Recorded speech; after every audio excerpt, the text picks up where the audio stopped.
ZZ, also known as welcome plant, lucky plant, Zanzibar plant. This houseplant also belongs to the family of Araceae, yes, the same as philodendrons. They can produce flowers that looks like this. I had an experience that it produced more than two flowers just in a span of weeks, given the correct temperature and the correct plant food. Let me introduce to you to the most common four, and I just grabbed the smallest that I can get my hands on. So let's start with the ZZ Zenzi. This ZZ is also known as Dwarf ZZ. It is compact, it's so cute, cutesy, demure, mindful kind of ZZ. And this is also a fast grower. So this is how it looks like. Just like any other ZZs, the new leaf or the new growth is lighter green than the adult leaf. So the good thing about ZZ, even if it takes some months or years, the leaves will not fall off easily. I think this is one of those plants that can stay looking like whatever it is for many months and many years, and it requires very little attention. So this is my first collection, ZZ Zenzi or Dwarf ZZ. Let's move into the other one. This is the ZZ Raven, also known as the Black ZZ. You can see. And I have talked about this on my channel not so long ago, I think a year ago. So the new leaf is also green, and eventually, if you can see at the tip of its leaf, the black coloring, actually technically that's a dark purple, it's starting to show off. So this is the ZZ Raven. Let me see, this is the ZZ to compare the color, also known as the Black ZZ. And let's move here to the most common ZZ. This is the smallest that I can pull off because the rest are already so big.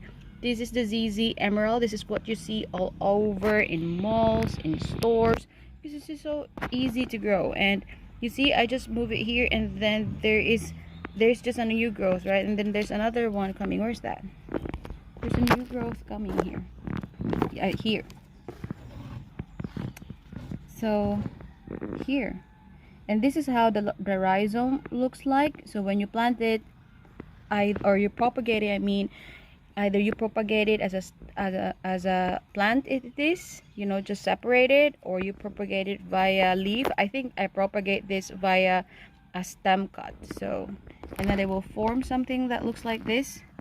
And then from there on, you just need to cover that, and it will go off and just totally forget about it. These are all organic. I did not put any kind of synthetic fertilizer.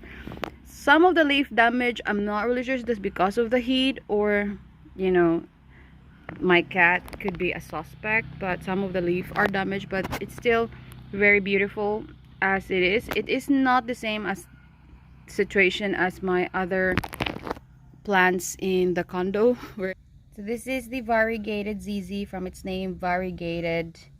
It has this variegation. There are different versions of the Variegated ZZ, but basically they're just the same for me. They're variegated green ZZ with some variegation. Some is a deep white variegation, some a yellow variegation. So I have also made a video out of this.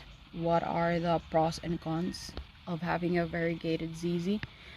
And this forms part as my collections of ZZ. The ZZ term, by the way, means Zamicolas, Zamiflora.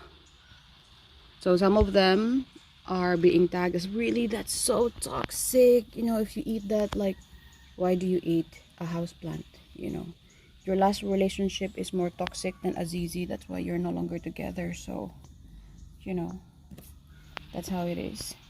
This is not considered as an edible plant, so I'm not really sure why some people take this. But just extra careful if you have children. Just the same with everything, like, you know, the knives in your kitchen, the chlorine on your bathroom. So this is how they all look like. Do you have any favorite among the four? If yes, let me know.